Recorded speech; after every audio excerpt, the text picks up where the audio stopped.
कोयला घोटाले के बाद छत्तीसगढ़ में अब 2000 करोड़ रुपए के शराब घोटाले के आरोप लगे हैं। रायपुर के महापौर एजाज ढेबर के भाई शराब कारोबारी अनवर ढेबर को ईडी ने गिरफ्तार किया।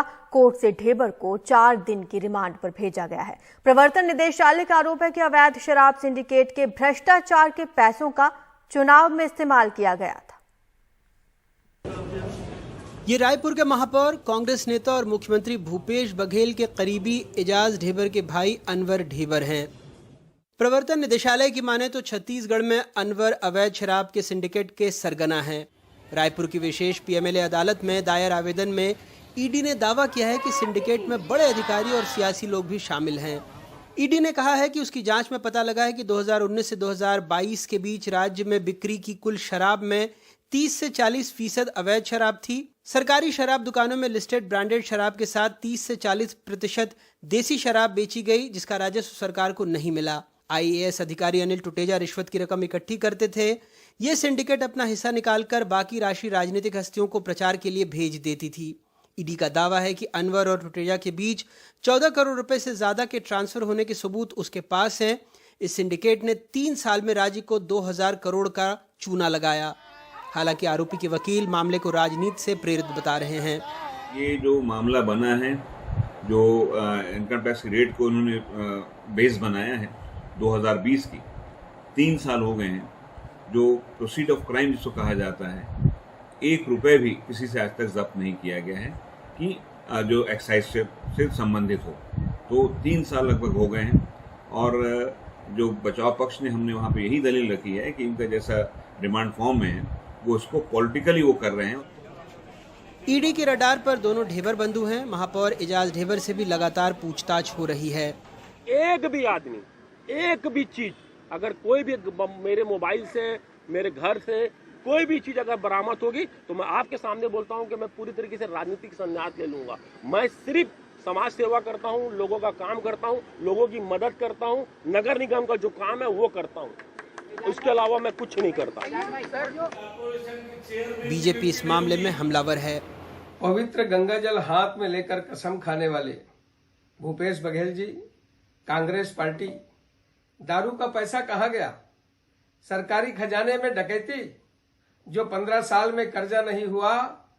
छत्तीसगढ़ में 1 लाख करोड़ का कर्जा, राजकोष पर डाका डाला ही, जनता के स्वास्थ्य से भी खेला। शराब व्यापार के लिए प्राइवेट लिमिटेड कंपनी बना दी। सरकारी खजाने में चटनी के माफिक पैसा गया। राजकोष की जगह भारी भरकम राशि डकार ली गई। 2000 करोड़ की मनी लॉन्ड्रिंग की गई।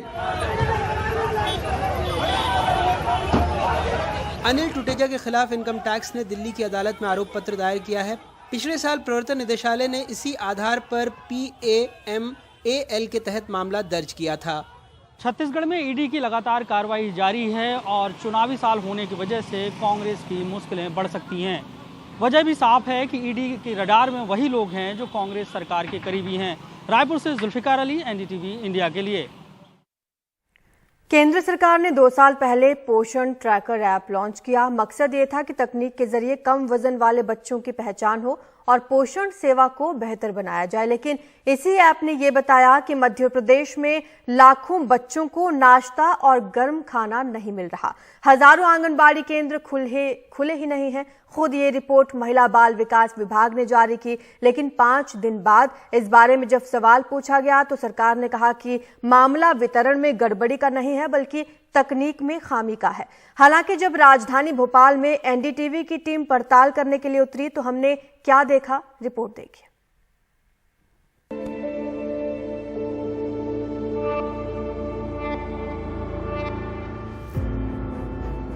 बेटा खाना मिलता तुम्हें? नहीं। कब गए थे? कब मिला खाना? वो देती नहीं है बुआ। ये नए भोपाल के बावड़िया कला इलाके में आंगनबाड़ी क्रमांक 712 है। बस दरवाजा खुला है, अंदर कोई नहीं। 800-900 मीटर दूर दूसरी आंगनबाड़ी है, बच्चे भी हैं। सहायिका कहती हैं सब ठीक है। लेकिन शहर के दूसरे छोर में पुराने भोपाल में ऐशबाग के करीब विकास कॉलोनी की आंगनबाड़ी खुली नहीं है। पास में रहने वाले गीता साहू और इरफान जैसे अभिभावकों का आरोप है कि वहां कुछ नहीं मिलता। वो है कुछ कार्यक्रम भी होता तो बुलाती नहीं ना कुछ नहीं, इन लोग क्या बोलते खाना भी बच्चे को भी नहीं बिठाती ना कुछ नहीं, इन लोग भगा देती बच्चे को। हरकतें करती हैं, कुछ नहीं देती हैं, वो लोग भगा देती हैं। बोलो उस्मान, बोल दो। बेटा खाना मिलता है तुम्हें? नहीं। तो आंगनवाड़ी वाले क्या बोलते हैं? कहते हैं कि आज की छुट्टी है, छुट्टी कहते हैं। ये भोपाल के हाल हैं, लेकिन केंद्र ने जो पोषण ट्रैकर ऐप लॉन्च किया है उसे लेकर मध्य प्रदेश सरकार का महिला बाल विकास विभाग खुद जिलों से सवाल पूछ रहा है। रिपोर्ट के मुताबिक राज्य में 97,137 आंगनबाड़ियों में 24% यानी लगभग 25,000 रोजाना खुल ही नहीं रही। गर्म पका हुआ भोजन सिर्फ 32% बच्चों को मिल रहा है, यानी करीब 24 लाख बच्चों को रोज न नाश्ता मिल रहा है न ही गर्म खाना। ये हाल तब है जब राज्य सरकार ने खुद विधानसभा में माना था कि प्रदेश में 0 से 5 साल की उम्र के 65,02,723 बच्चे हैं, जिसमें से 10,32,166 बच्चे कुपोषित हैं। इसमें भी 6,30,000 अति कुपोषित हैं। SRS के सर्वे के मुताबिक मध्य प्रदेश में शिशु मृत्यु दर 46 है, जो देश में सबसे ज्यादा है। बीजेपी कह रही है ये तकनीकी दिक्कत है। कांग्रेस चाहती है सरकार बताए बच्चों का निवाला कौन खा रहा है।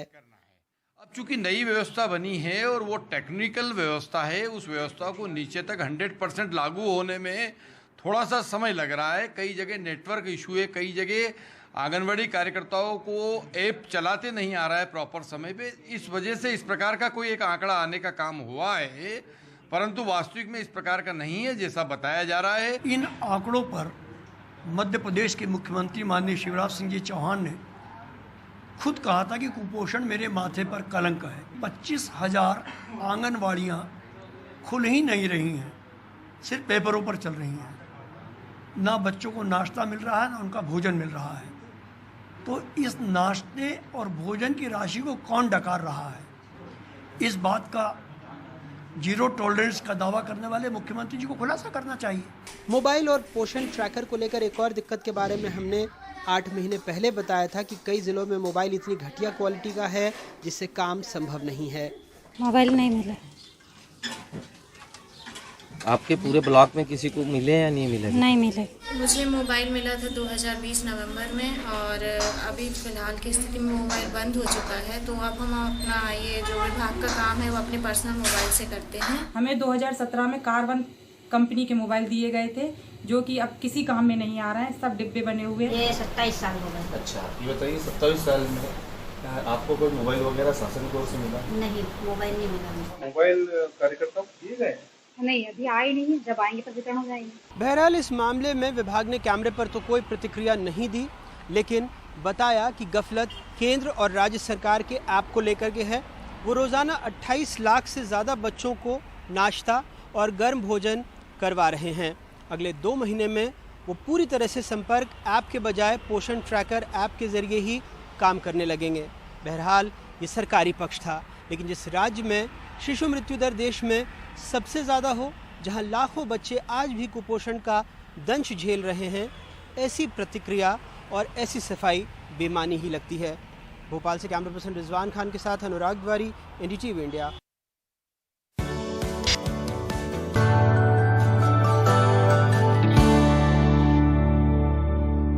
देश में दोपहिया गाड़ियों की बिक्री में गिरावट का सिलसिला जारी है। Federation of automobiles dealers association ने गाड़ियों की रिटेल बिक्री पर अपनी ताजा रिपोर्ट में कहा कि अप्रैल 2023 में कुल गाड़ियों की बिक्री घटी है।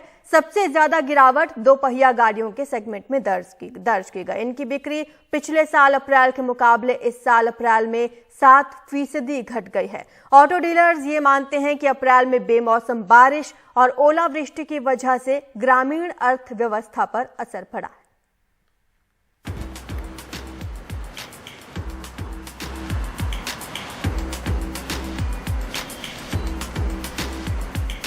देश में गाड़ियों की कुल बिक्री पिछले साल अप्रैल के मुकाबले इस साल अप्रैल महीने में 4% कम रही।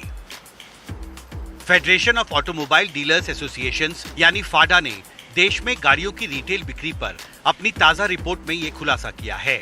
सबसे ज्यादा गिरावट दोपहिया गाड़ियों के सेगमेंट में दर्ज की गई है। दोपहिया गाड़ियों की बिक्री पिछले साल अप्रैल के मुकाबले इस साल अप्रैल में 7% कम रही। एंट्री लेवल की दोपहिया गाड़ियों की बिक्री कोविड के पहले के अप्रैल 2019 की तुलना में अप्रैल 2023 में 19% नीचे रही। कुल गाड़ियों की बिक्री में इसकी वजह से 12% गिरावट दर्ज की गई।